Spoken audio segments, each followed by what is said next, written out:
excited here. That's why we're here. Exactly. Everybody in the back there standing around, talking to each other. If you can start making your way, we're going to start the event here in a couple minutes. Slowly grab your drinks, grab your ice, have some fun talking about blockchain technology.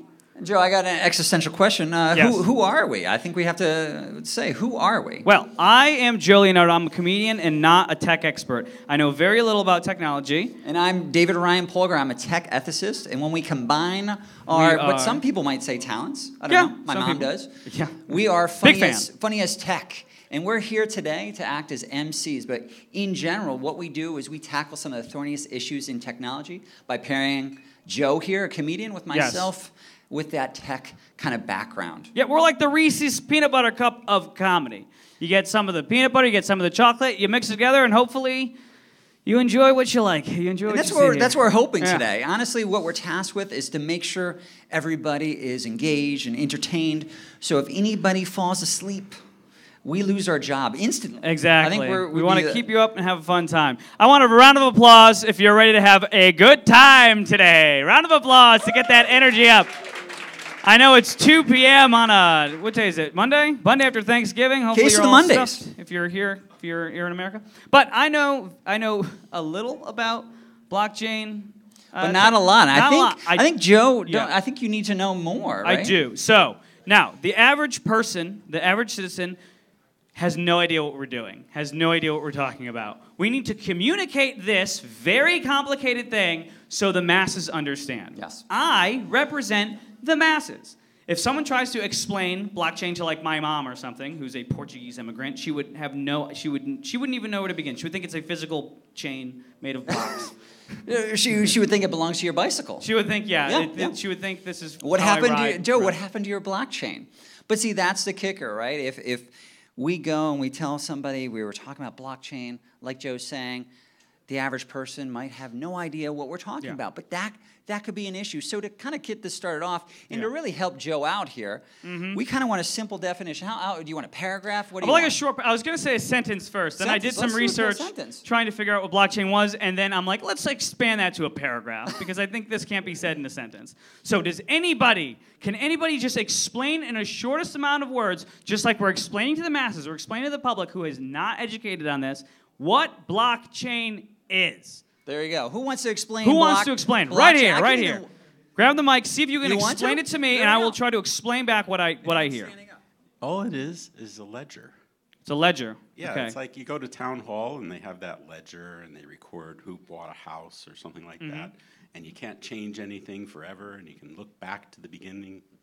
That's pretty much. You're selling this to a mass of people. Think of that. Just like town hall, except everybody has a copy of the ledger. Okay. Everybody has a copy of the ledger. Yeah. Now, from what I know, they have like so it's all public, correct? It's public decentralized. Everyone's got a copy, and everything's encrypted. Do you think the world will know what we're talking about if we say this is a public ledger? No. Can someone do better? Can someone explain? No, that was very good. Great. That was very good. But we want to add something. Something. So you said no. Do you want to tack on?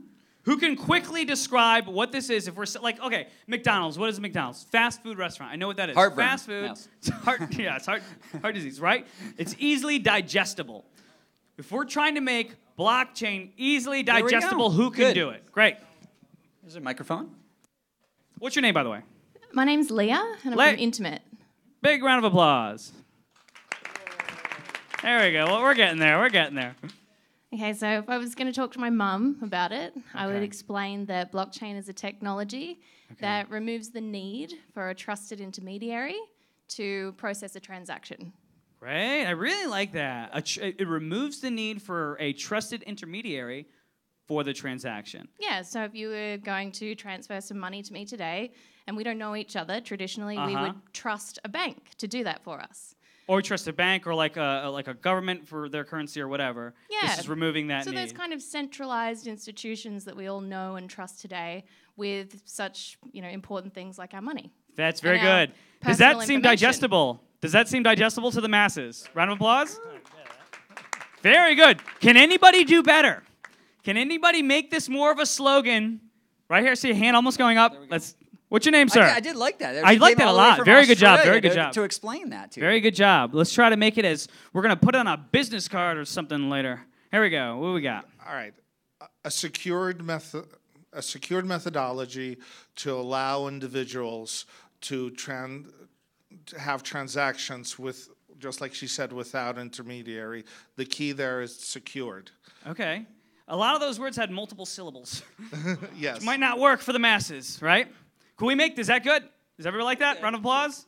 Yeah, I think it's good. I think the idea is there. Can anybody make it even clear? So when I think of Walmart, what is Walmart? David? Low prices. Okay. Yeah.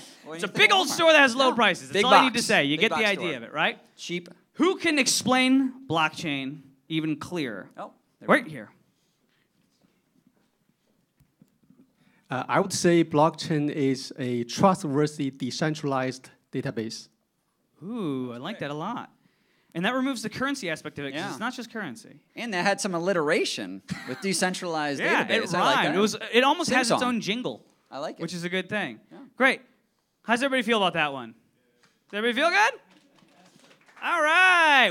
Can we get one more person to explain it? Here we go in There the we back. go. All right. Right in the I'll back. walk in back. A very confident hand raise. So I have high hopes for this one. He's got a good lean going. There we go. Here you go. It's your data. You should have access to it all the time.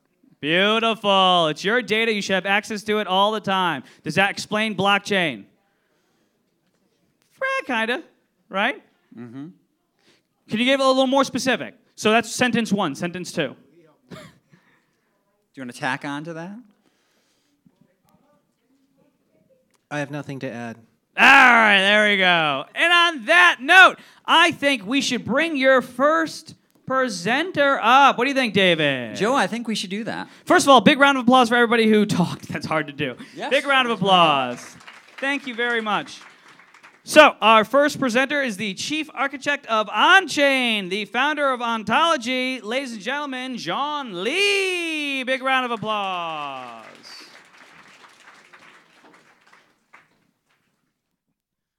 Good afternoon, everyone. And I'm glad to introduce Ontology to you this afternoon. And I'm still in the jet lag, so I might try my best to keep my brain clear today. And okay, how about speech for that? So today's introduction Ontology, I think the title, Dispute Trust Network Redefined. So we begin today's discussion from the keyword trust. I think this word has become a very popular word since blockchain. Every time people talk about blockchain, always will mention trust, build the trust.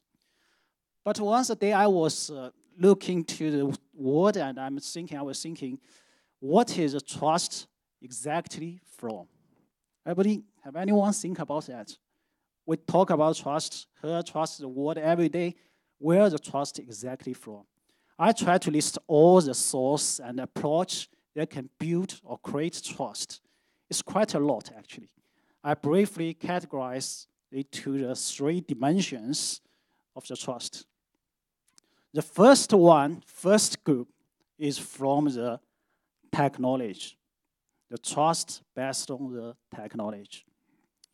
And this object is from the ancient China. The Chinese name called Hufu. It's a tiger-shaped teddy, and it's usually be separated into the 2 parts. One is for general, another is for emperor. Every time when the 2 parts mixed up as a tiger, you have the power to assign the army, no matter who you are, no matter other generals or armies know you or not.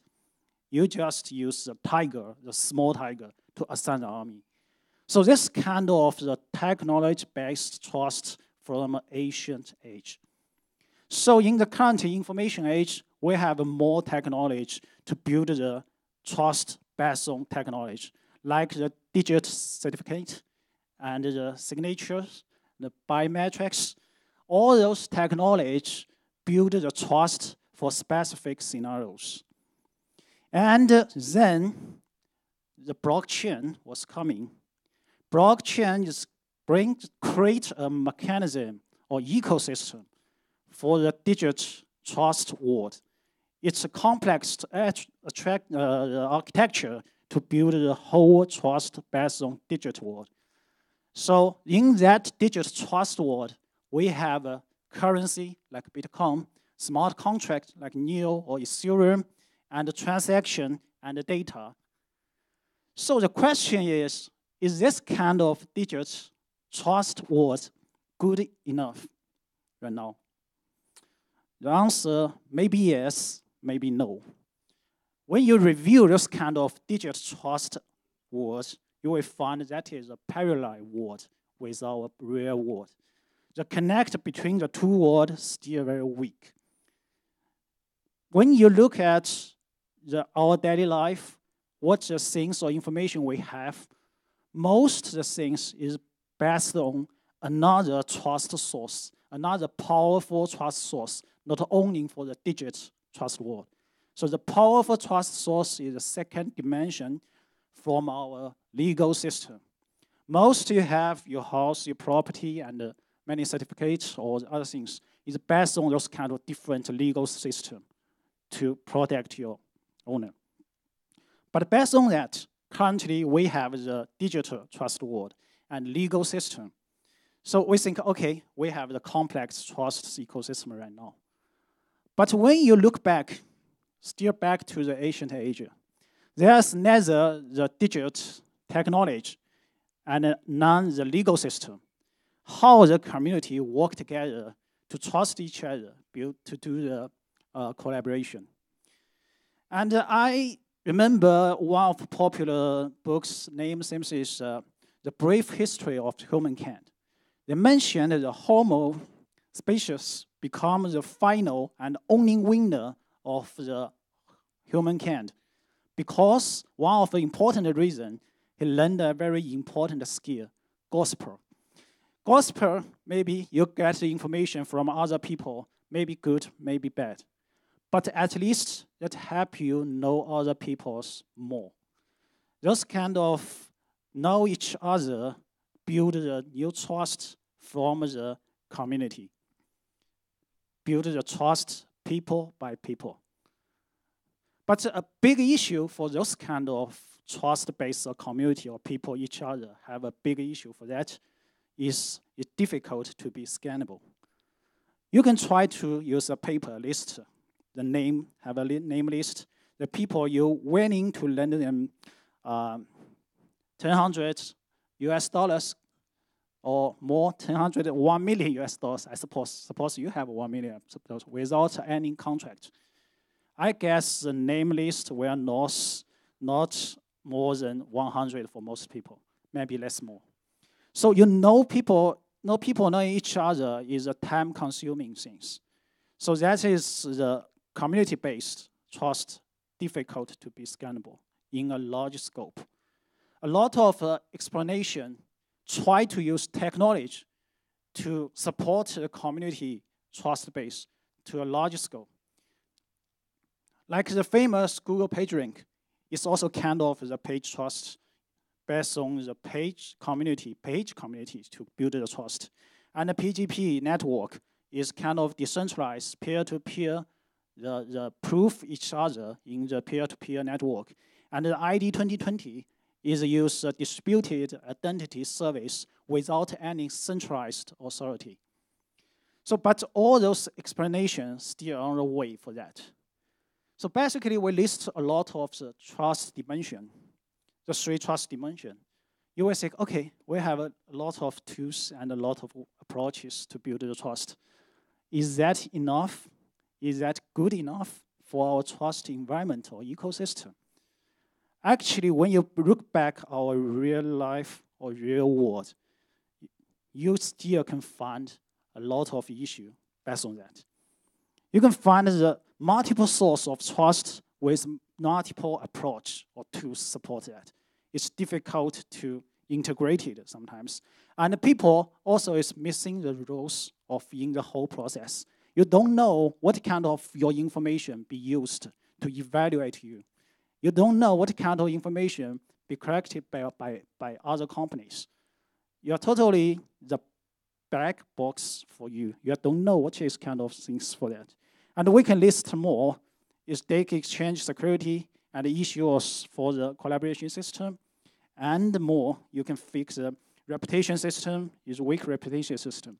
All the reputation system based on different big company or government. You have no power, no tools to build your own reputation system. You're difficult to prove yourself. You have no enough infrastructure to support that. I guess every professionals from different industries still can add more item to this list. So based on that, we have so many tools or approaches to build trust, but we still have so many issues. How to do for the next part is first, what is our direction for building the trust environment? The one thing is we have the direction for building a new trust network is 2 keywords. We want to integrate the multiple source, multiple approaches to do the build the trust as an integrated way. In the one process, easily and automatically can be used. That is we are doing right now, the new project Ontology, Distributed Trust Network. So Ontology is want to do is, just I mentioned, is integrated for the multiple different kind of the trust built to a new ecosystem, a tool to build the trust ecosystem. So it's kind of the connectors and the functionality infrastructure to build the trust ecosystem. Before I talk about the ontology more details, I want to take a minute to discuss the word infrastructure. What kind of system or ecosystem can be called as infrastructure? Actually, in the model, the age we can find the first generation infrastructure is our transportation system and energy system. They support our manufacturing industry to do that is for. And when we to the information age or the internet age, we connect each other. Those kind of model changed our business model, changed our daily life. So they can be the second, defined as a second generation. So is currently the internet age is just mentioned is good enough. That is the final stage. We'll have the third or next generation for infrastructure. I just put the question mark here. We can review the question after 10 minutes. So next session, I will take 2 minutes, talk about the ontology's technical part information. I want to talk about the technology more. I want to put more time for the scenarios. So, but I will briefly introduce the architecture first. For ontology architecture, in the first level, we can find that is a chain network model. That means it's not only one blockchain. It's a multiple blockchain for different governance model, different specific scenarios. And then those chains use different protocol to connect and interact to each other to build the chain models for the first infrastructure for that. And above that, we can find a lot of module and protocol, support the specific scenarios, and private the SDK and API to do that. And then we have different applications based on that. And we have a lot of scenario and the user and the organization can running on that, support different scenarios and based on the business scenario, based on those structure. So that means we want to private not only the trust modules. I will discuss how to build the trust modules based on different protocol, like the distributed identity service or distributed data exchange. And we also want to support all the business scenario for last mile. The last step, every team from the different industry, no matter they have the technology, the blockchain technology background or not, they can build their service as a distributed way or decentralized way based on those kind of platform. So the technology behind that, just I mentioned, they have the cross-chain layer and the support different blockchain and have built a new blockchain with the new governance model. And based on that, a lot of module and the protocol support that. And the module protocol will be continually add more for the new scenarios or different thing. And then we have a different dispute application based on that to do the whole system. Okay. Excuse me, take this one, the dialog.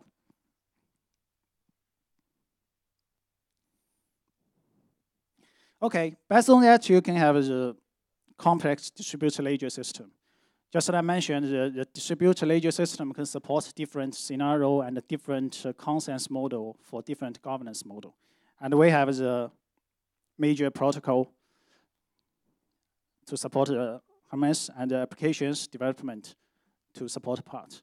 And this one, we want to build a bridge for the traditional industry, the professional team. Those teams can have into the blockchain industry without any technology background. When this professional team backed into the blockchain industry, that can build the real world business, private service as distributed and decentralized way. Okay, so that is technology system. I don't want to explain one by one, and they will continually be added for more of this. Okay, I won't put most time today to talk about the scenario, but the scenario notice the ontology team want to do, but I want to show approach to reanalyze and reform the currently scenario under the new trust ecosystem. We can discuss 9 scenarios. The first one, of course, focus on people. When every time others ask you a question, who you are, or you ask your question, who am I? It's actually difficult to answer the question. Not about the philosophy, because you have a lot of aspects for you. When the bank, employer, government, or community, your friends ask who are you, the answer maybe is different.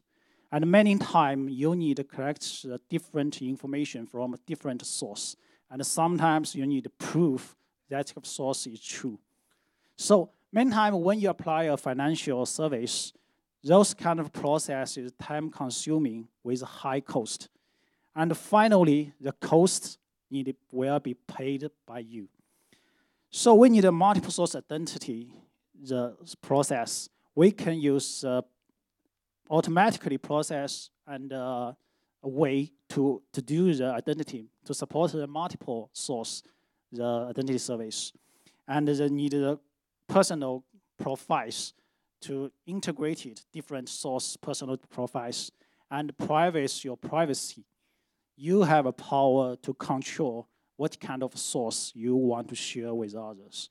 So the different proof from different source, maybe from the company, from a government, from your family, or from your community, from your friends.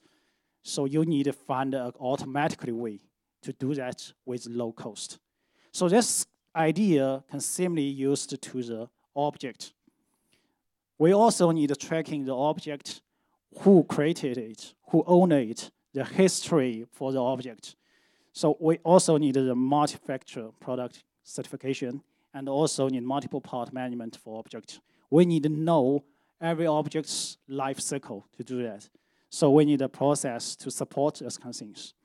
And the process can extendable for more things, like the content, your architecture, your picture, and your video.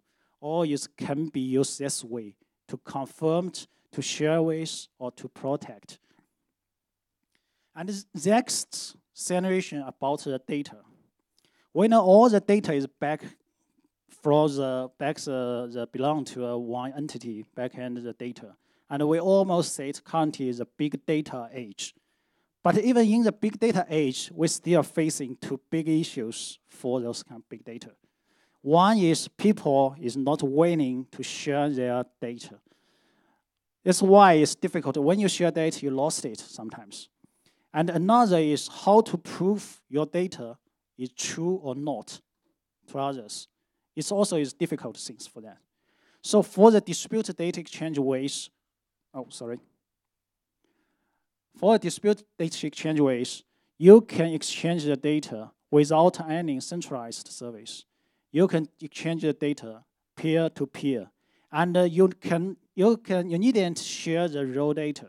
You can use as a result, use the logic result. You just share the data, share the data, exchange the data within the API, just a result, and to protect your the original data. And then we have the data record system blockchain. You can record your data life cycle, every important milestone or step, every change or updates with the time step, and you can prove that your data have not been changed. You can prove your data is true or not.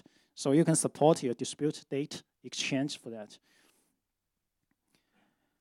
So next scenario, we can talk about collaboration.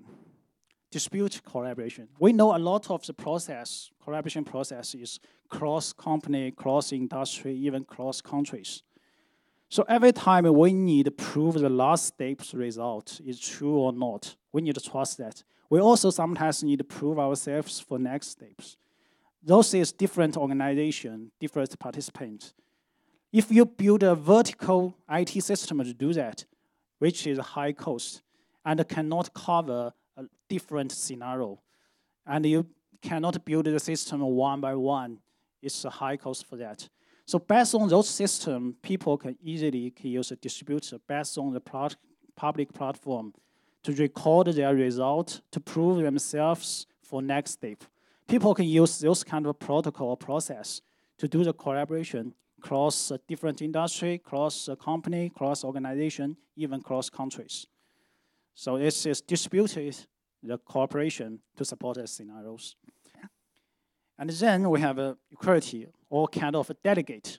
When you want to delegate some of your rights or your responsibility to others, sometimes you need to notify a lot of people who, when you go to vacation, who will take your responsibility.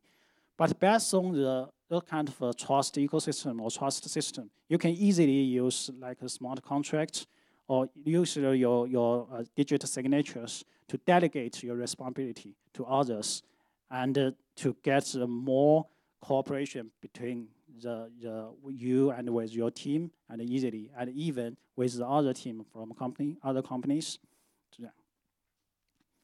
So next we talk about the community. Distributed communities, currently we have a lot of community.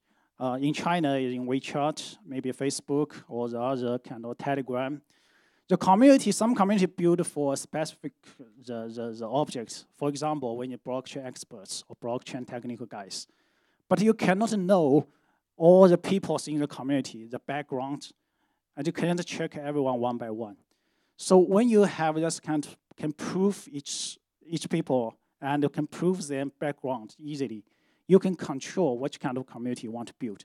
And in this community, you also can do peer-to-peer, the message, peer-to-peer, the content transaction, and peer-to-peer, the information exchange without any centralized service. So those kind of communities, distributed community system based on that. The future, maybe we have a distributed Facebook or distributed Telegram, distributed Twitter. So it's a new way for do the social media or social network.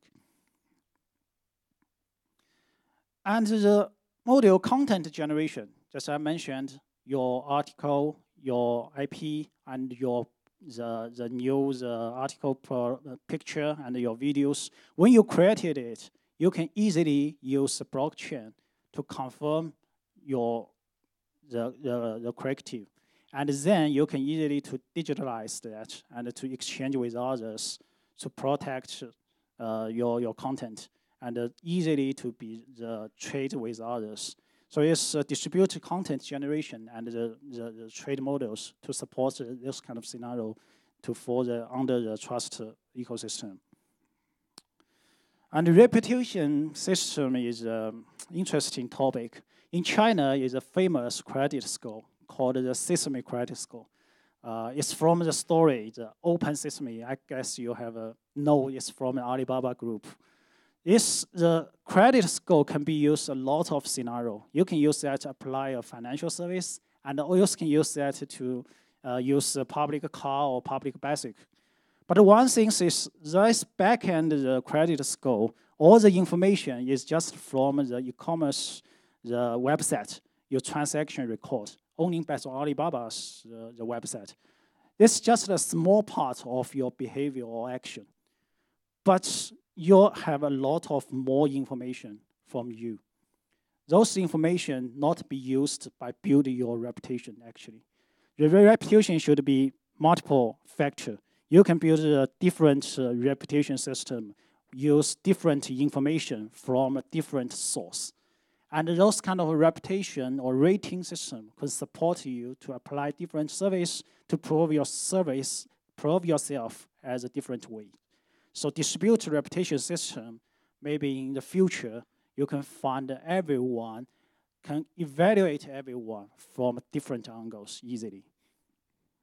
The final scenario, I just want to talk about inclusive financial service.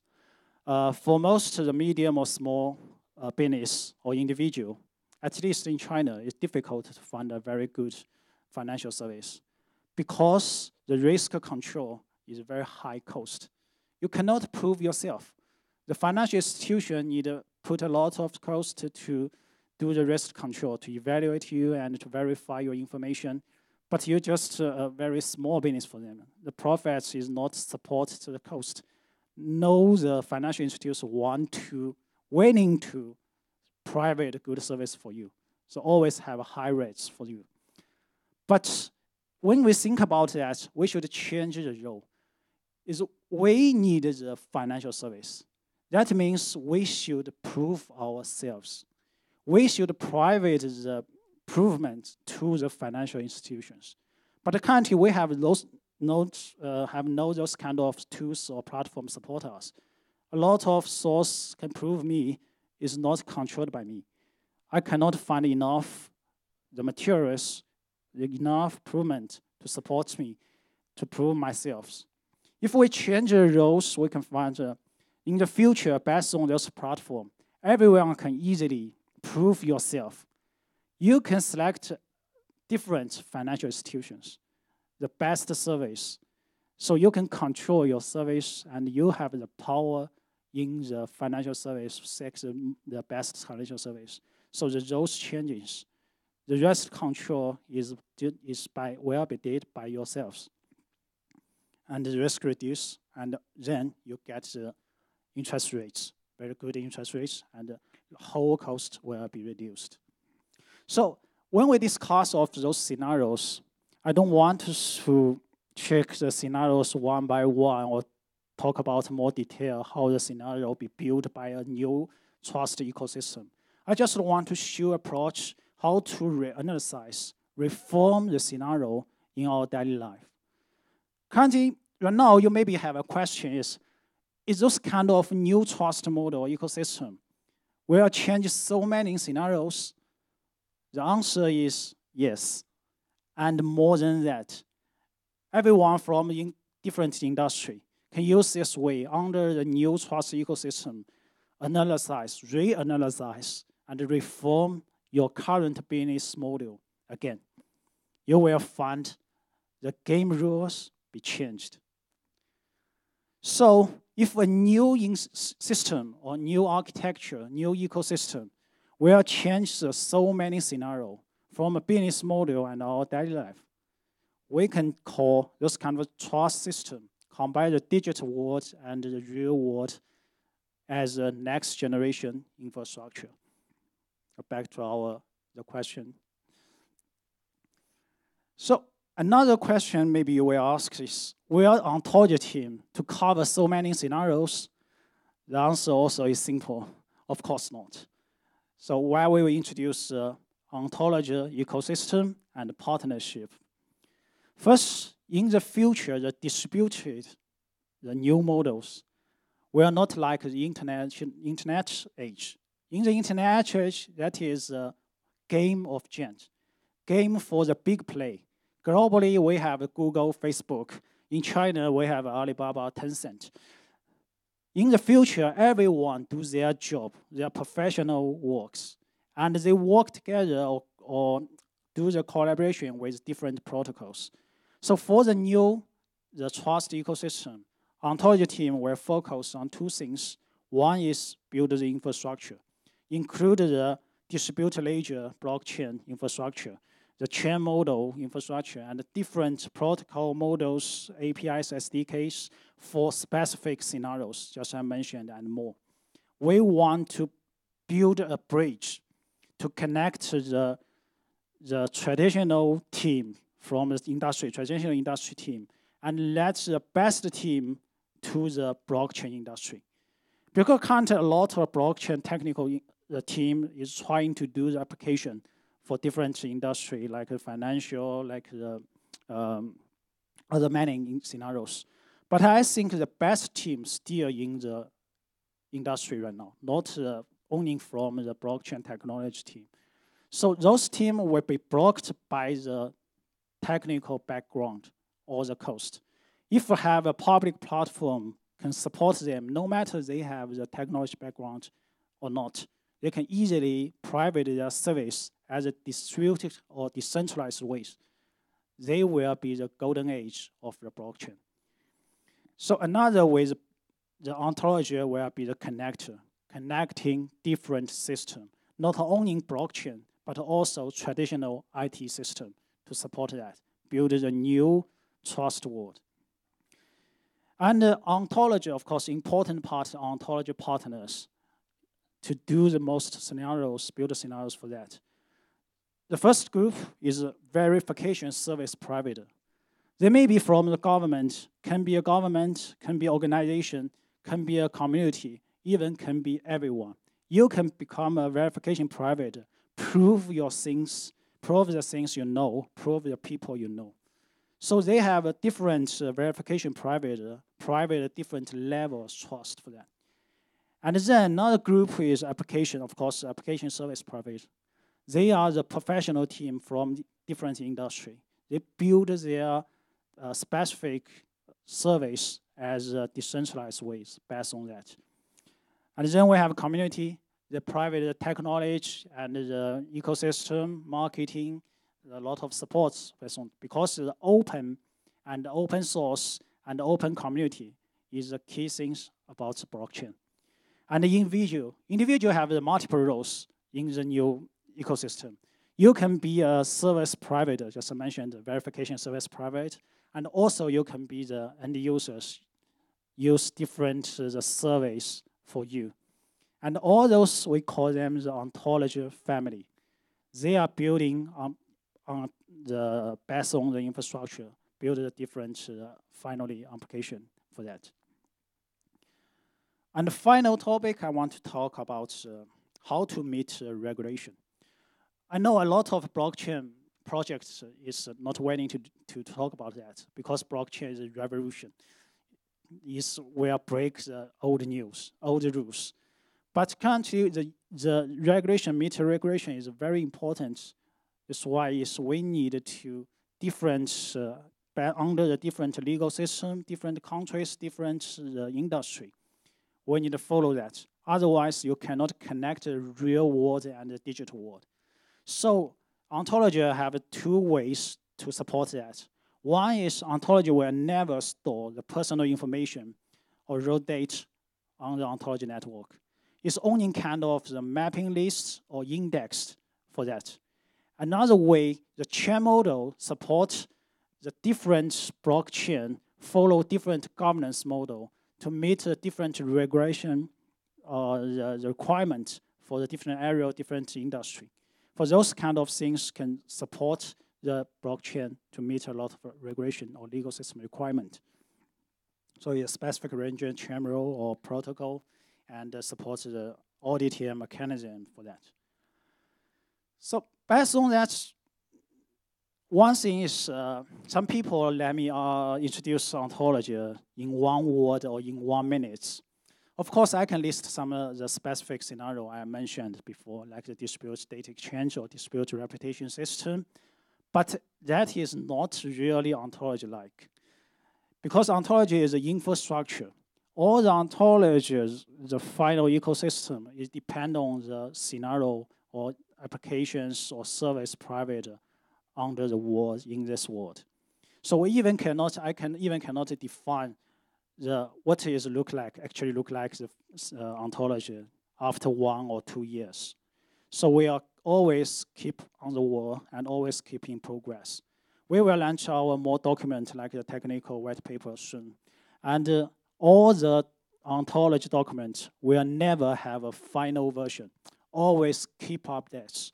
Every time have a new scenario, new service, new model be added, we will update the document for that.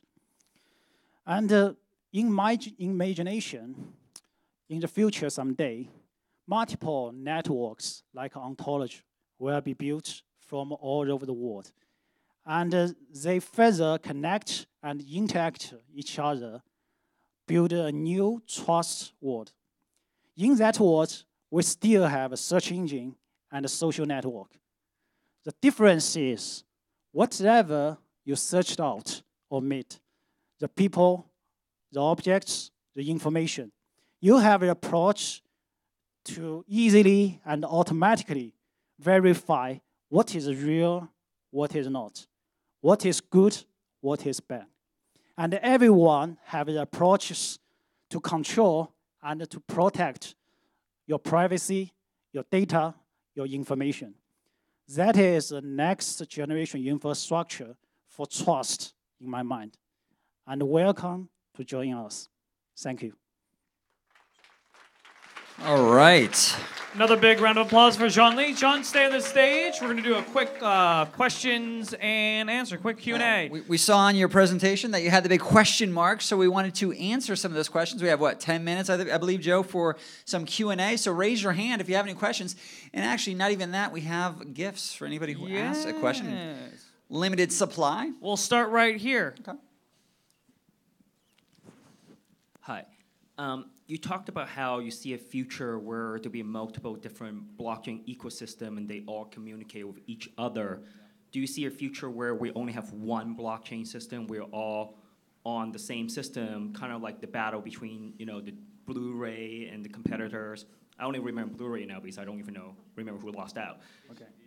So your question is about will be one blockchain can support all the scenarios, right? Right, and wouldn't that be more efficient and a more trust society if we move to one blockchain? Okay. I will answer this question as 2 parts. One, from the technical part, is only one blockchain supports all the scenarios. You cannot make sure performance and other issues. But maybe in the future, just like the performance is not a big issue because the computer technology is increased very quickly. Another thing is just I mentioned, the blockchain is kind of the ecosystem. Different blockchain or different scenario, they have their own governance models. For example, we have so many different consensus models, POW, POS, or BFT. That's why, because people want to use different mechanism to do the cooperation. So you need just I mentioned, is meet a different regulation system or different regulation requirement.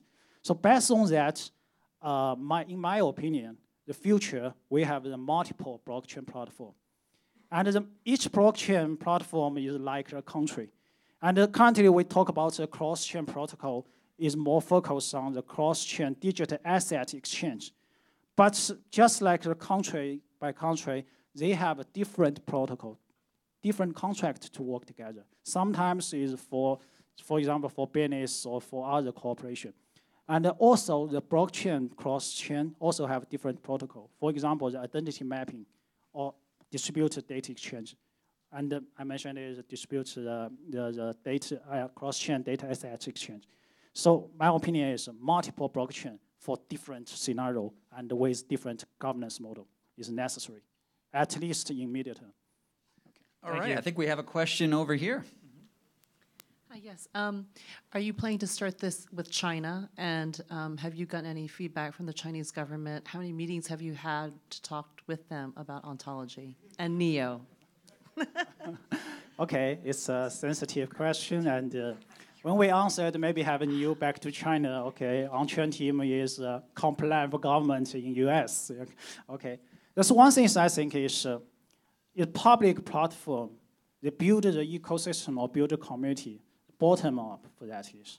And of course, you need, as I mentioned, you follow the regulation, definitely, in every range. Maybe, just I mentioned, the different blockchain in China, in US, or the other areas all over the world, maybe the different governance models in the ontology ecosystem. And for government, in China government, of course, you know, they have banned some of the digital assets or the exchange, but they still support the blockchain technology. That is good technology to help people to have the countries or the business models improve, and a lot of the benefits we'll get. So government still supports the blockchain technology. The digital assets or digital assets exchange, that is another story actually. That is financial control of financial policy.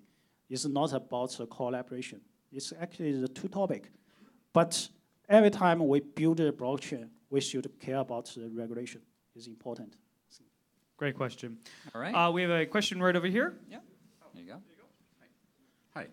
So I guess I'm wondering, how do you get governments to adopt this? For example, let's say I was traveling. I need my passport, which is a piece of paper, a booklet. Can that be completely digital somehow? And how would that work? And do you have to make deals with all these governments to get this to happen? Okay. The key things is your personal data or raw data will not still stay in their original source. We needn't to transfer or collect the information to the ontology network. It's just kind of the index for that. This is one thing. Another, government also is kind of the identity verification private for you. Once I want to verify your information, maybe I need to verify private by the government. And maybe sometimes we need the government the verification or private verification. I need just another famous guy or another community is prove you as a blockchain expert. That is enough. Depend on the scenario, what I need. The government also will provide public service based on that. Another way is we have let's go based on the blockchain part is government will welcome those kind of technology. Then the internet. Why? Because they give the government a tools for the auditing. They can join the blockchain as a node. They can observe all the transaction, all the data, all the exchange. They can easily do the regulator their work easily because all the data you can change and no one can change that. If currently all the data is from the private company, from the other organization, the central service, central database, you can easily change that and send the regulation report to the government. Government knows the data is true or not, where the data from, when the data from. But the blockchain give government those kind of tools. They can do more better regulation works for that. Okay. Thank you. All right, thank you. David, you want to grab one on that side? Do one more? Sure. Okay, the final one. A lot of good questions here. Speakers. Yeah, great concept, very well documented use cases, I guess. Where is kind of this at and how do you get involved? Pardon? What's your question? Sorry, I speak quite fast. Great concept, love the use cases. Where are you at from like a development and a roadmap perspective, and how do we get involved? For the development. Okay, I mentioned, I talk about the scenario, many scenarios. I mentioned the scenarios is work together with our partner. For the infrastructure level, in country way brief estimation is in the Q1 2018, we will have the public testnet, first version ontology public testnet will be launched. And maybe in the earlier the 2018, we can have the mainnet will be launched. And then we can support the different scenario, build the application based on that. Yeah. All right. We have a question over, was there a question over here? Yep. Okay. I need to leave some time to the next speaker. Okay. Okay, that's fine. Final question. We have time for one more question. Okay, that's fine. Okay. So we know the reliability of information once it's put onto the blockchain, but I'm curious as you abstract the types of inputs of information that are put on these multiple chains, how do you ensure the reliability of that data? Okay. Just mentioned, all the data will not put on the blockchain. Blockchain will not collect the data. Blockchain just take it as an index for all the data. You just need, just like a search engine. It's a Google search engine. It maybe not get all your data to store to the Google database. Maybe sometimes you will store some parts. But the blockchain will not collect the data. The data is in the original source. Every time you want to use the data, for example, financial, they do the risk control. They need a lot of information from you, maybe from your company, from your education background, and more information. The information stored in your, maybe in your university, in your company, and the data still be there. Once the financial institution want to use some data, they use indexed to collect requires data, and you need to do the authenticate. They can use approve. They can use those data, and they check the data and will not store it. In the whole blockchain, the blockchain will have no raw data for that. So the data still keep in the original database. So that is private, the data security. Yeah. Great, right. And a big round of applause from Jean-Louis, everybody. Thank you. Some great questions. Stick around, obviously, for networking. Lots of debate there, Joe. But without further ado, I want to bring up the CEO of Unchain and Neo, Hongfei Da.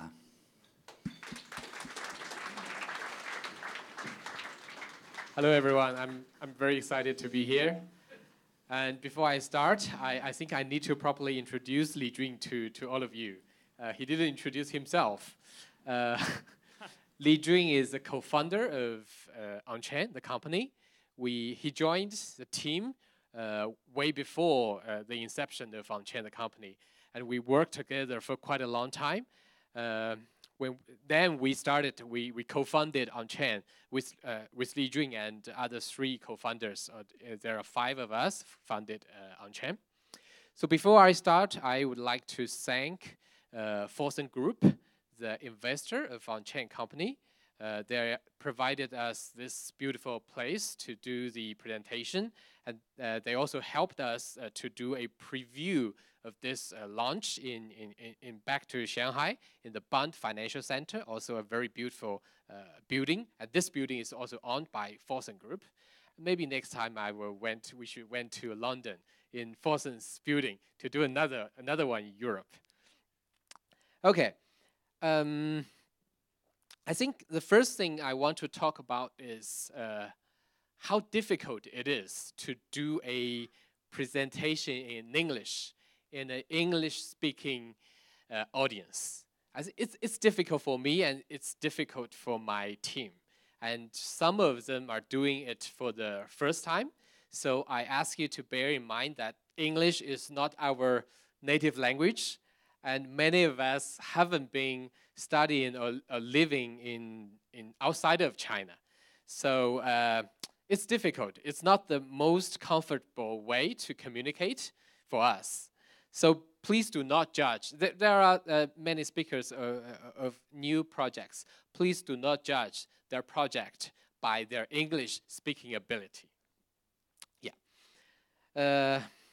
So we are jumping out of our comfort zone to do all of this because we want to compete with the best other projects in the world internationally. So I would like to thank all of you for supporting us, because without your support, we couldn't be at this place today.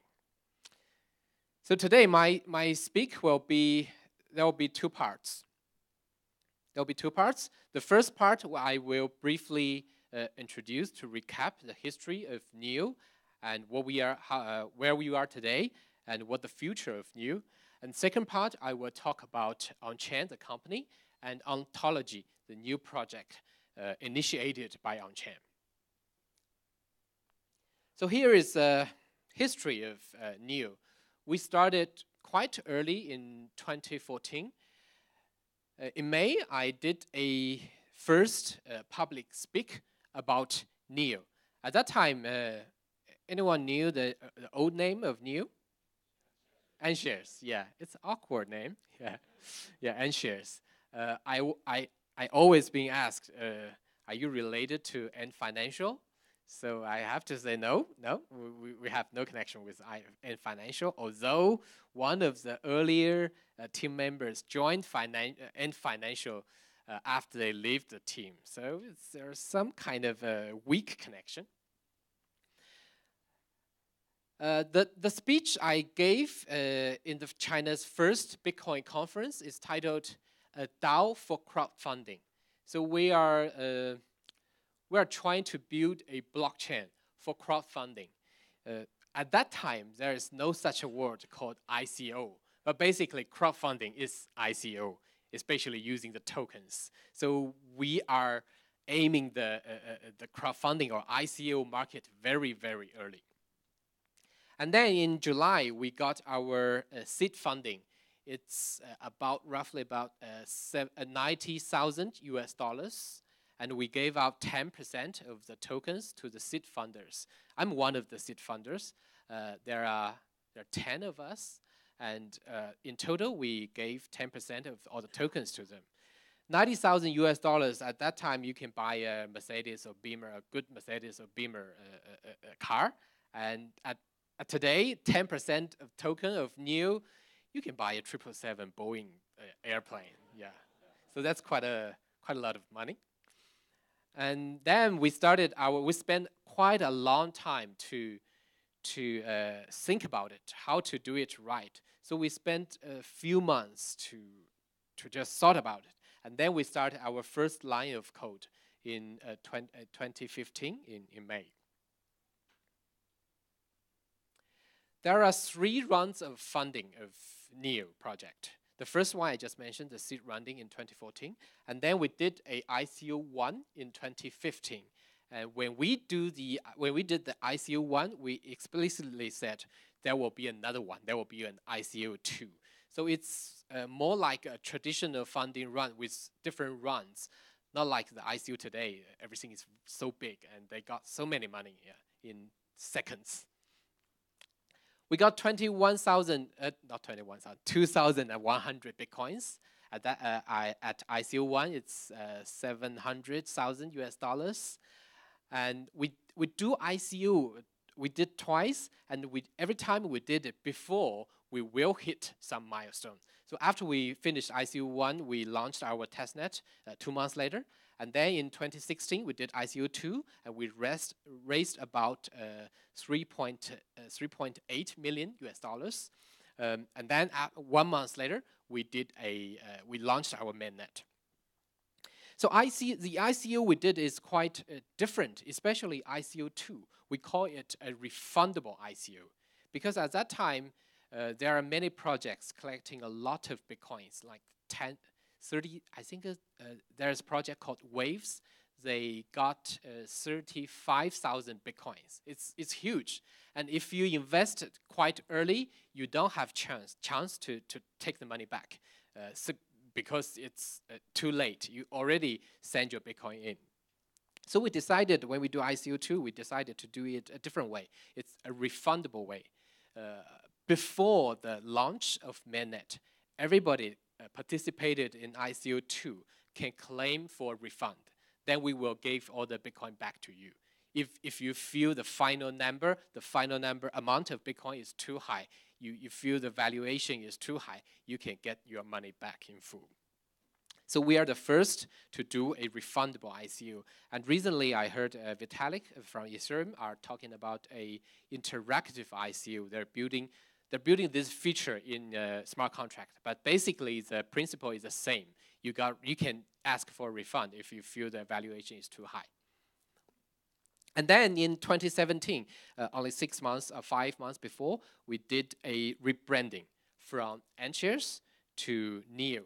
I don't know whether do you like the name, the new name NEO? You like it? Yeah, I think the rebranding is quite successful because before the rebranding, we're like a well-kept secret to the Western world. Some Chinese know the project, but not the Western world. And after we did the rebranding, the Western community just found out there is a project from China, and they checked our white paper. They look at the code on GitHub. They found the project is solid. The technique is solid, and and then everything goes crazy. The price just goes up, and everybody is trying to convert their Bitcoin or Ethereum into the NEO token. Last month, actually it's this month, we announced a full amount give back plan. It's kind of a reward. It's not a refund, it's a reward. So everybody participated in seed round funding or ICO1 or ICO2 will get all the money you sponsored us back at the value of Bitcoin at the time you send us the Bitcoin.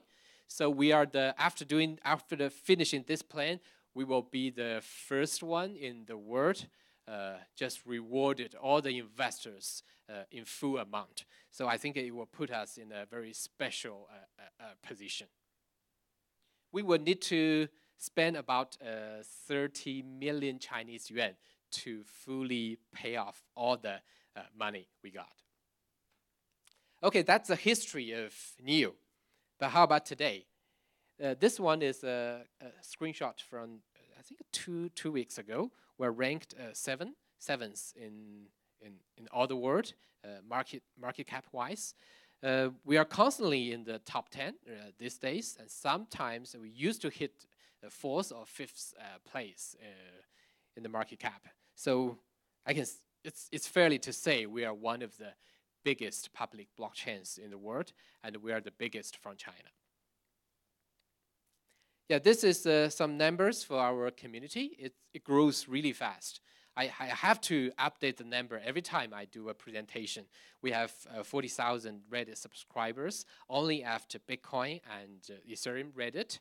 We have over 100,000 followers on Twitter, and there is a fan Facebook group. There are more than 30,000 members, and we have thousands of stars and hundreds of forks on GitHub.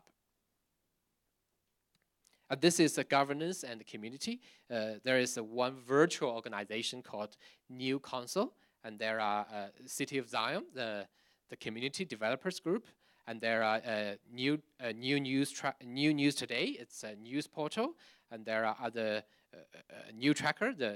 It's a blockchain explorer, and there is a China team dedicated to work for New Council.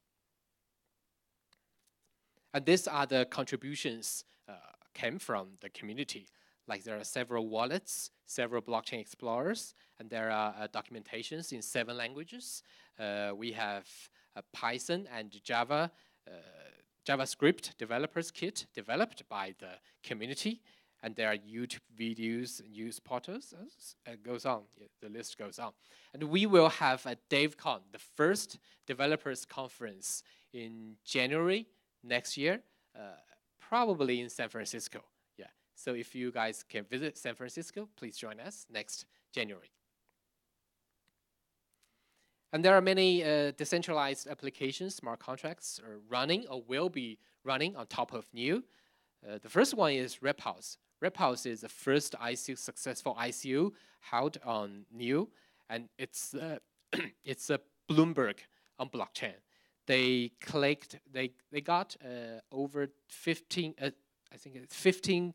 million US dollars in 67 or 68 minutes. Because the first hour, everybody has a cap of 2,000 or 1,000 US dollars. And after that, everybody have a cap of 10,000 US dollars.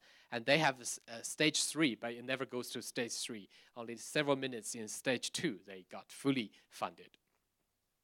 And there is NEX, NEX, the Neon Exchange, a decentralized exchange with the same experience like a centralized exchange. It's a very innovative way to do decentralized exchange, and the funders are here.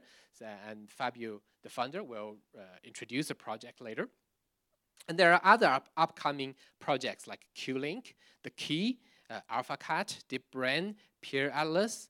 They're all focusing on different areas, and they will do presentation following on. And there are other blockchains. They are part of the new ecosystem. they use a new contract system, a different smart contract system other than the one used by Ethereum. Ontology will use new contract, and there's one called Elastos. They label themselves as a blockchain-powered internet. And there are HPB, or high-performance blockchain. All of them will use a new contract system. And there are many other projects like Banker, like Rippling. The funder is also here, and will port their program, their dApps, to NEO.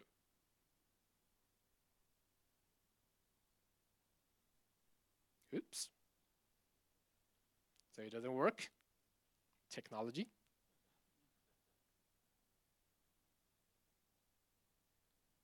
Okay, I think I skipped something. Do I? Pointing this way, maybe? Can you? Okay, I've talked about the history, the current status of NEO. But what is NEO? You can see there is a line of small, their fine print says NEO smart economy. Yeah. Can you go back one slide? So NEO is for smart economy, but what is smart economy? It's not a fancy word to replace smart contract. It's actually quite it's embedded in our design philosophy. With NEO, we're trying to combine the reality, the real world, the real economy with the blockchain technology. We're not trying to do some experimental things. We're trying to serve for the real economy, the reality. Okay, so the definition of NEO is it's an open network for smart economy. And I have been always asked the same question. So what is the difference between NEO and Ethereum? So are you happy? I always been asked, are you happy to be labeled as a Chinese Ethereum? Yeah, of course I'm not happy. I don't want to be the Chinese Ethereum. Yeah, I want to be I want NEO to be the platform for the future smart economy. The smart economy is when we do business, we do trading today. We spend a lot of time, a lot of resource to establish trust, to make sure the transaction goes through. A wild guess will be it costs more than 1/3 of all the costs. We hire lawyers. There are many regulations to prevent fraud. But with technology in the future, I think we can bring down the cost of trust to a very close to zero. So in the future, the smart economy, we will have very low friction. We will have maybe not a minimal middleman in the middle. So it will be a very automated economy, and everything will be digitized. Okay, back to the topic of comparing NEO and Ethereum. I think the key difference of NEO Ethereum, I just said, it's the design philosophy. We try to serve for the real economy. And then the design philosophy boils down to two aspects, the technical aspect and the economic one. In the technical aspect, we have different consensus, we have different smart contract system, and then it all comes down to a better performance or scalability. In the economic side, we have different economic model and a different governance model, off-chain and on-chain. So I will go to details in the following slides. The philosophy, yeah, if you open the homepage of Ethereum and NEO, you will see it's quite different. The NEO one is a brighter one, and yeah, and the Ethereum the keywords of Ethereum is blockchain app platform and build unstoppable application and anti-censorship. And the keyword of NEO is smart economy and to be compliant or be compliant ready. I will talk about the technical difference and then the economic difference. So there are three aspects. The consensus.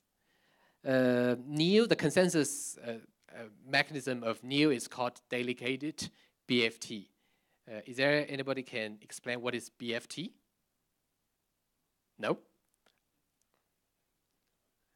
It's okay.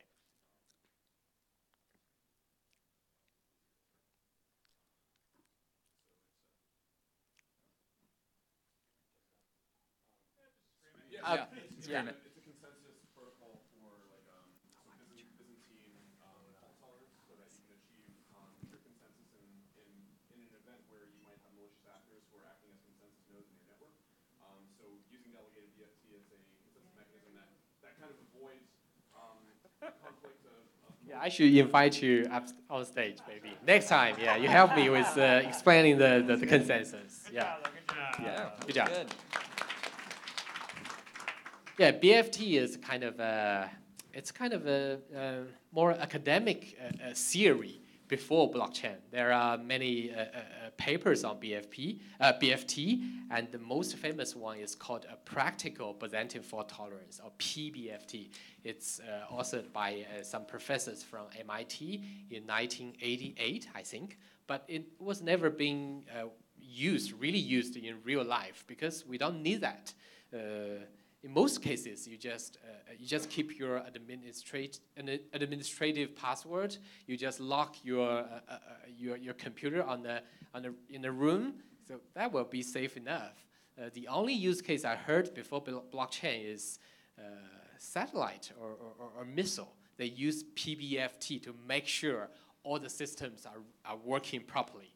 Yeah, but with blockchain, we discovered NEO is one of the first blockchains to use a BFT-style consensus back to 2014. It's very early. At that time, people are always arguing about proof of work, proof of stake, which one is superior, which one is more secure. At that time, we do intensive research, and we found probably BFT is a better way to use for NEO. And there is the BFT style consensus is not forkable. We saw a lot of fork, or these days, I don't know whether you've heard a new word, IFO. Used to be ICO, now we have IFO, initial fork offering. Yeah, Bitcoin Cash, Bitcoin Diamond, Bitcoin Silver, maybe Bitcoin Iron. I don't know. They can use all the elements. Yeah. Okay. So it's not forkable, and it's have perfect finality. That means when you got one confirmation, it is confirmed. You don't need to wait for 6 confirmations like Bitcoin. You don't need to wait several minutes like with Ethereum, or I think 30 confirmations with BitShares. So it's has very good finality. What does it mean? It means if you are doing financial transactions, you better BFT is better suited for financial transactions. You have confidence with the result. And Ethereum, they are still doing mining, proof of work. They use GPU to do a lot of calculation, hashing. It's resource consuming. It uses a lot of electricity, and it's some kind of pointless for Ethereum to do that. I think it's good for Bitcoin, because Bitcoin is to mimic gold. It's the digital gold. So it's okay to do mining work, but for Ethereum it's pointless. So they have a plan to switch to proof of stake, but I think it's delayed for some reasons. And with mining or proof of stake, the blockchain is still forkable. You will have some orphan block of a block of forks, so the finality is not that good. So I would say DBFT is an enhanced version or better version of proof of stake. Okay, that's the consensus mechanism, and we have a different smart contract system. Ethereum is the first blockchain to run a smart contract on, and they invented their virtual machine called EVM, or Ethereum VM, and they invented their proprietary language. It's called Solidity, and some of them are using Serpent, another kind of language, but this language are new, and it's not so matured. So the approach we choose with Neo is to use generic languages, those mainstream language like C#, Java, and JavaScript. And we will support Go language, Python in the future. So the difference in consensus mechanism and the differences in smart contract system make us have better scalability. As of today, Neo, the blockchain, has ability to handle over 1,000 transactions per second. And with Ethereum and other blockchains, they can handle, with Bitcoin, maybe 7 or maybe 3 or 4 transactions per second. With Ethereum and the other blockchains, they can handle tens of transactions per second. And we are already tens or even hundreds times better than them. And we are still improving. So why can we do that? Because we have a very different architecture with Neo, the smart contract system. Smart contract on Neo can run parallelly. So you don't need to run them one by one like in Ethereum or other blockchains. You can run it parallelly because we have a progressive virtual machine. I won't go to too much details. Okay, and then we have dynamic sharding. If there are interlaced smart contract, they can be sharded dynamically, not like in Ethereum or other blockchains. They do static sharding. So static sharding I think it's bad because cross sharding communication will take 2 or 3 blocks time to finish. So I think everybody will try to squeeze into one shard or one zone to communicate immediately with other smart contracts. So eventually, I think static sharding will fail. Okay, I just talked about the technical part and then the economic part. The economics of Neo is very different from other blockchains. We are the first in the world to have a dual token system. There are 2 tokens, one called Neo, one called Gas. Neo, we labeled it as a governance token. If you are holding Neo, you are holding a stake of the blockchain. And Gas is a utility token. You use Gas to pay everything, like transaction fees, like a smart contract. If you want to run a smart contract, usually you don't pay, but if you want to run a complicated smart contract, you need to pay with Gas. So we are separating stake from utility. But with other earlier blockchains like Ethereum, they have only one token, the Ether, and they mix stake with utility. The problem with mixing stake with utility is if I own 1% of all the tokens on Ethereum, if I want to run a smart contract or do a transaction, I need to spend a small amount of Ether. So then I own less than 1% of the whole network. I think it's not the right way to do it. With Neo, you can hold Neo token, and you will gradually get a small amount of gas with every block by every block. And then you can use those gas to pay for the transaction fees. I said you need to pay the transaction fees, but today it's still free because we are using different economics model for transaction fees. In Neo, average user do not pay transaction fees. Transaction fees are usually paid by business. If you want to deploy a smart contract on Neo, it costs 500 gas today. 500 gas is fairly expensive. One gas is equivalent to 150 US dollars. No, I think 20 US dollars. 20 US dollars, a little bit more than 20 US dollars. 500 gas is quite expensive comparing to other blockchains. But if you as a developer or the business deploy the application, your user will not need to pay anymore. The first 10 gas of any transaction is free. So basically, average user can use Neo blockchain for free, but the business pay for it. Doesn't like on Ethereum, it's everybody needs to pay the gas, so it's a little bit inconvenient. And then we have a different governance model, both on-chain and off-chain. I just mentioned the consensus mechanism we use is called Delegated Bft. So there is a delegation process. You delegate your stake to some validators, and then they reach consensus. So when you delegate, you are doing a voting process. You are voting for someone. If you are voting for somebody, usually you should know who they are. So the validators or bookkeepers or miners on NEO are usually identifiable. You know who they are. So they are not anonymous. But in other blockchains like Bitcoin, like Ethereum, they do mining. Mining is anonymous.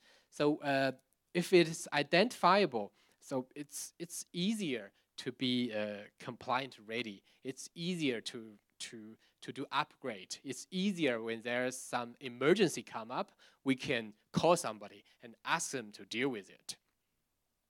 And we have a different governance model off-chain. The NEO Council reserved 50% of the NEO tokens. That's a lot of money.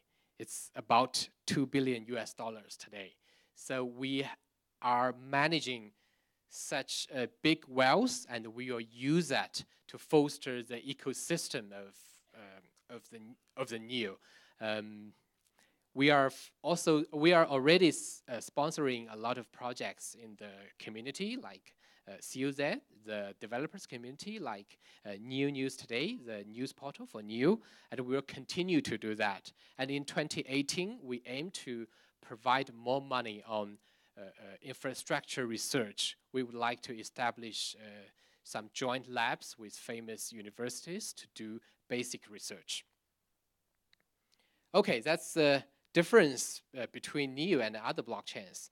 And the second part of my speak is about ontology. It's about Unchain, the company. So Unchain, the mission of Unchain is to provide distributed ledger technology for enterprise. And the first product is called DNA, Distributed Networks Architecture. It's not a blockchain. It's not a running blockchain.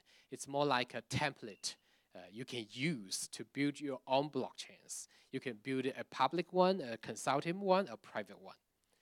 So these are the use cases we built or we helped other enterprises build. The first one is identity chain. It's built for a local government called Guiyang in China. That's also how we got the idea to start a new project, Ontology.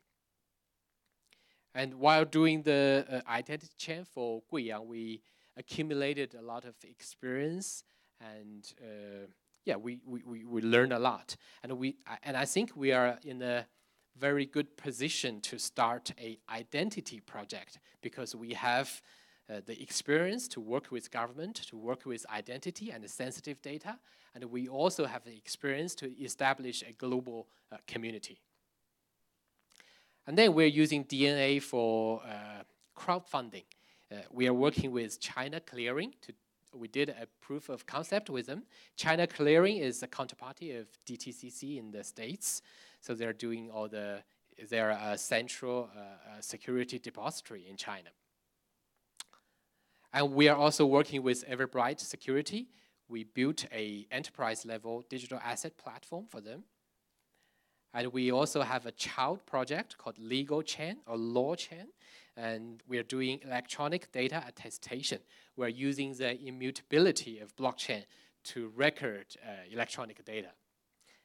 And in the future, Law Chain can be one of the applications running on Ontology. Okay, I've always been asked the relationship between NEO and Unchain. Yeah, NEO is a non-profit organization or open source project. It is community-driven and also funded by the community. And Unchain is a private company. It's a for-profit company. It's funded by me and other co-founders and also Fosun Group, one of the biggest investment group in China. And people always say the president of Fosun is the Chinese Warren Buffett. The team, the funding, the office of NEO and Unchain actually are separated. They're independent. We are in Shanghai in the same area, but we are in a different office building, and the team members are separate, are completely independent. The only exception is me. I work both. Yeah. Although these two are separate, they share something similar. They share the same open source technology. They share the same ecosystem and developers. And most importantly, we have a protocol called NeoX. It's a cross-chain interoperability protocol. So in the future, all the blockchains built with on-chain DNA can link together to form a network of blockchains. And then this network of blockchains can connect it to Neo, the biggest public blockchain, so to form an even bigger network or ecosystem. We already have Unchain, the company. We already have DNA, our first product. But why we start a new project called Ontology? Why? This picture is from the slide I showed to many venture capitalists back to China 2 years ago. Yeah, our vision of Unchain, or because we have those cross-chain protocol, our vision is a world of many interoperable blockchains. So it's also the answer to the previous question. I don't believe there will be one chain rules all. So everything runs on Ethereum or everything runs on Bitcoin. It's not scalable. It's not possible. We didn't build internet in that way. There are many LANs. There are local area networks. Started first, and then we invented TCP/IP protocol, and then we connect all those local area networks or wider area networks together to form an internet. So I believe the blockchain will take a similar way. There will be consulting blockchains, private blockchains, public ones, and then we need something similar to TCP/IP and connecting them together. I hope NeoX will be the TCP/IP. Yeah, there are many blockchain companies, but when we talk to someone, he will say, I run a company doing blockchain, but they are very different. There are different blockchain companies. Some companies will focusing on the underlying technology, purely technology. Some companies will do projects for enterprise, like building blockchains or private blockchains for banks, for other financial institutions. And some blockchain companies will go up and do the business themselves. They do logistic, they do supply chain financing, they do maybe peer-to-peer lending. They go up to the business. But I think there is some missing part. I don't know whether you have noticed, there are two parts that's essential to any business. The first one is money. If we don't have a settlement network on blockchain with stable money, it will be very difficult for conventional business to run on blockchain. It's very difficult to convince McDonald's to accept Bitcoin to pay for their burger. I don't think they will do that. Maybe they will do that for a while, and like Microsoft did 2 years ago, you can pay Bitcoin to top up Xbox, some kind of service, and then they ended that. I think last year. So that's the one thing missing, and another thing, but there are many central banks are dealing with that. They are planning to launch a national-backed digital fiat in the future. So it had been taken care of, or will be. And the second part is identity.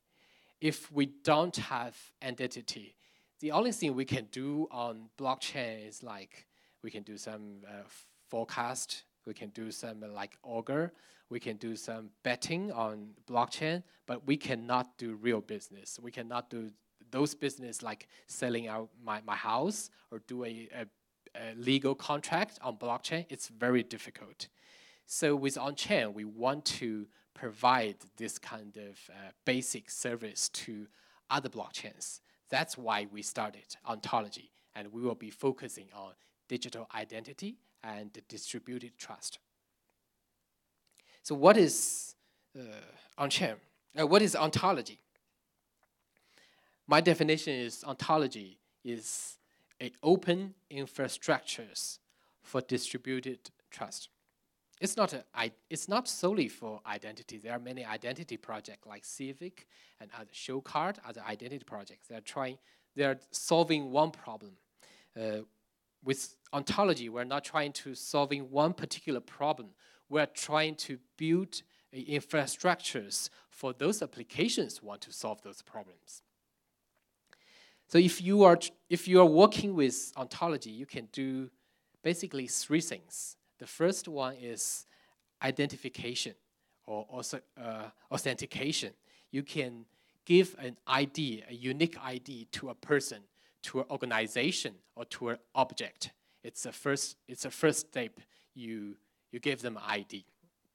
And the second step, you can attach data to those IDs or attestations. If you are Amazon, you can attach all the consuming history of your customer to their ID.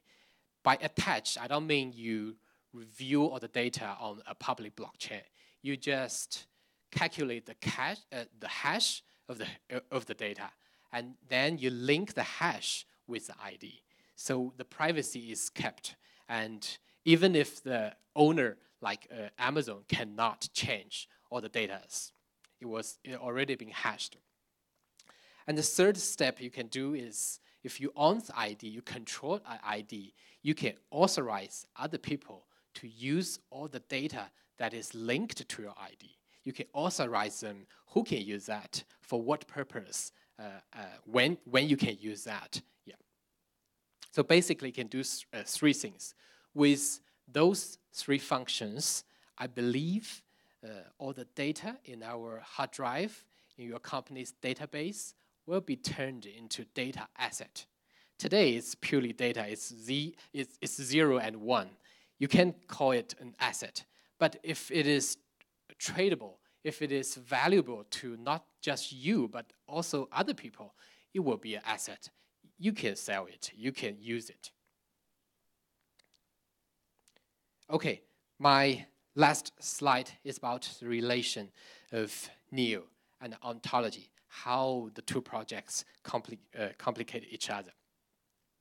So, of course, ontology will use a new contract, so it's a part of the new ecosystem, and ontology will connect conventional business to NEO, because it's quite difficult to convince a bank. When I talk to a bank, so if can you put your user data or hash onto NEO, the public open network, they will be very concerned. And there are many policies or regulations preventing them to do that. With ontology, with the network of blockchains model, they can build their own private or consulting blockchain, and they can choose to connect or not to connect to other blockchains. So it will be easier for them to deal with that. It's quite putting data on public blockchain for financial institutions is quite a leap of faith for them. So we are building a bridge. Ontology is like the bridge for them to take the leap. And also, applications on ontology can use NEO to issue tokens if they do need tokens. And applications on ontology can use NEO as a payment rail if they want to do some data exchange or data trade. And last, because there will be a decentralized exchange called NEX or NEX on top of NEO, the tokens of application will have a decentralized exchange to get listed, and you will have very good liquidity.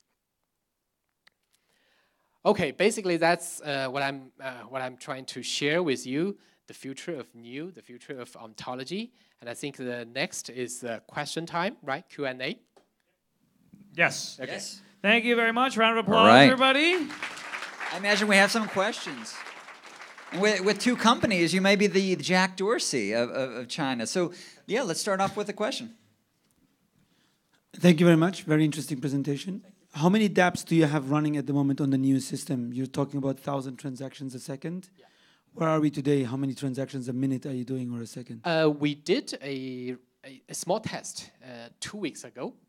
It hit 480 transactions per second.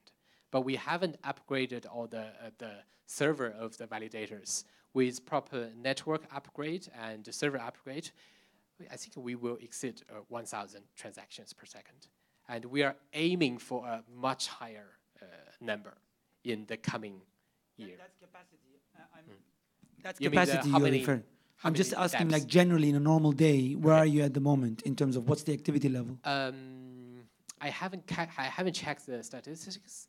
I think we are about 10 transactions maybe, because every block, every block I saw tens of transactions every block, and the block time is 15 seconds. Yeah, so it's maybe somewhere between 5 to 20 transactions. Yeah. All right, we have another question. Hi, my question is pretty simple-minded. So, because we have mentioned that Unchain is being actively working with the government, and NEO is really the biggest in China. Yeah. So from your perspective, where do you see China in this global movement? Okay. It's China just banned 2 things. The first is ICO, but ICO in a strict sense. China just banned raising fund from the general public. They never banned raising fund from accredited investors. So you can still do private fundraising with token in China. It's still legal. Yeah, and second thing Chinese government banned is cryptocurrency exchange. I think the biggest reason is we still have capital control in China. If it is legal to trade, to buy cryptocurrencies, you can use that as a vehicle to avoid the capital control. And somebody said, you can set a quota, but the problem is capital control in China is for investment. You can do the consuming, there's no capital control in consuming. You can buy anything. You can buy a laptop, you can buy an iPhone with US dollars, and the bank will do that for you.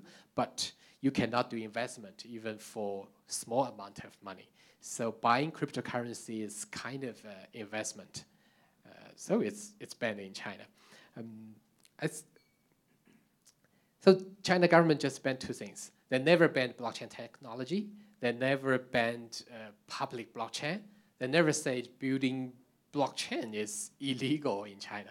It's still perfectly legal. And we have good communication with regulators.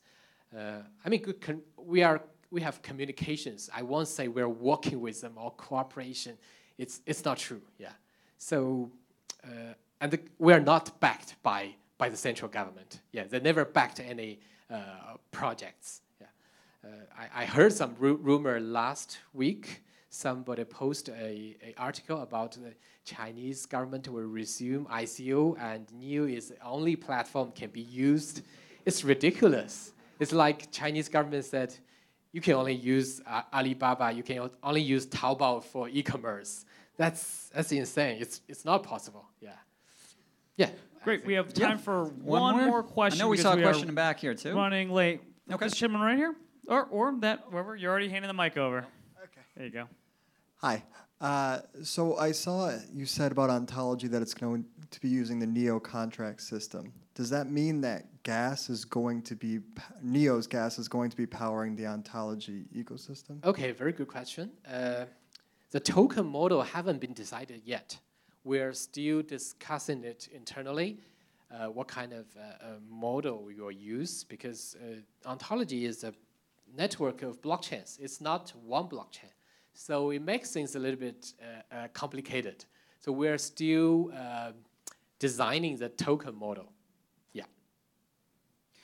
And on that note, ladies and gentlemen, big round of applause for Da Hung Fei. All right, thank you. Okay, and we're going to move on to our next presenter. From Next, please welcome Fabio Cesar Cannison. Hi.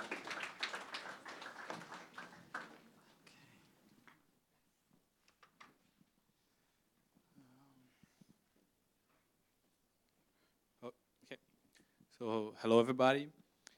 I'm here to present Next. Next is a decentralized exchange. It's a different take on decentralized exchanges.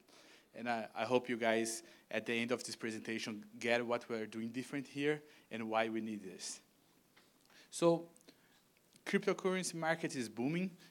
That's probably because most of you guys are here, and I just updated this slide today, this morning. This morning, we had $12 billion in volume. I'm not talking about market capitalization. And just before this presentation, we hit 14 billion. So this is 20% growth overnight. There's nothing like that.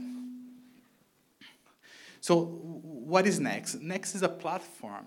It's a service. It's not only a protocol or a series of rules to follow. Next will be a product that you can download, you can install, and you can enter in a website.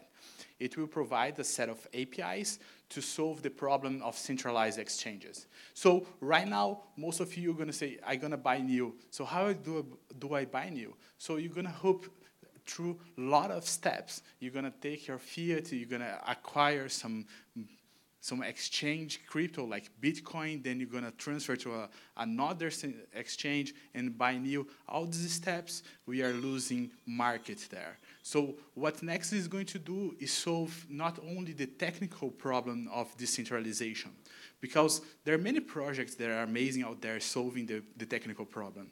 What we want to do is solve the social problem, the behavioral problem on how you get into crypto and how you move forward this ecosystem. So the team, you probably know these guys if you are new. We are the founders of the City of Zion, 5 of us.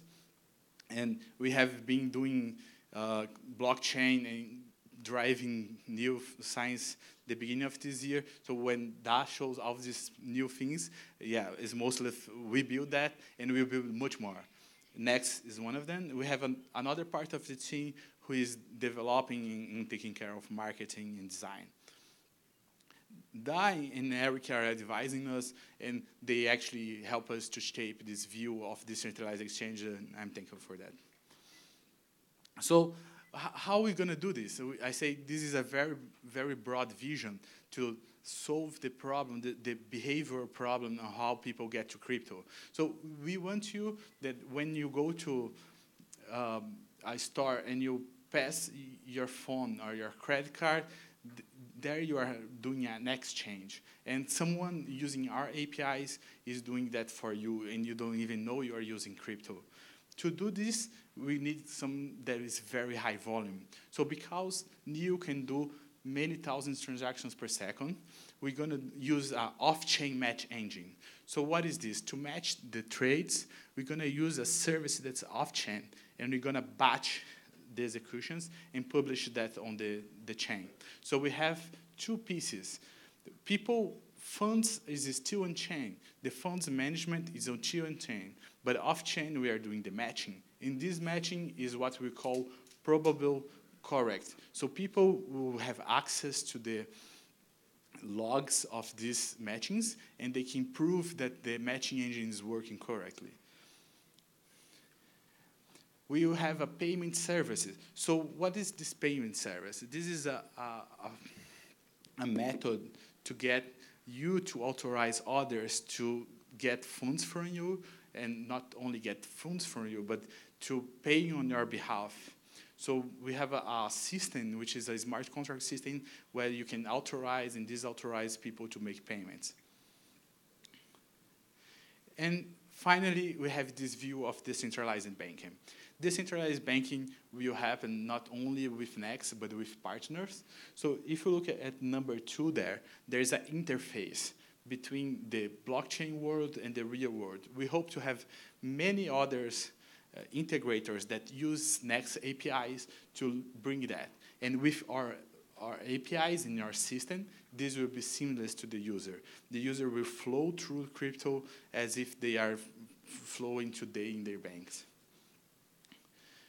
So these are the 3 key factors. It's a high volume architecture, different from other decentralized exchanges out there, but it's a service, it's a platform. So we are not rewriting all the protocols. We want to collaborate with everybody that's on this space field and launch our service on top of that.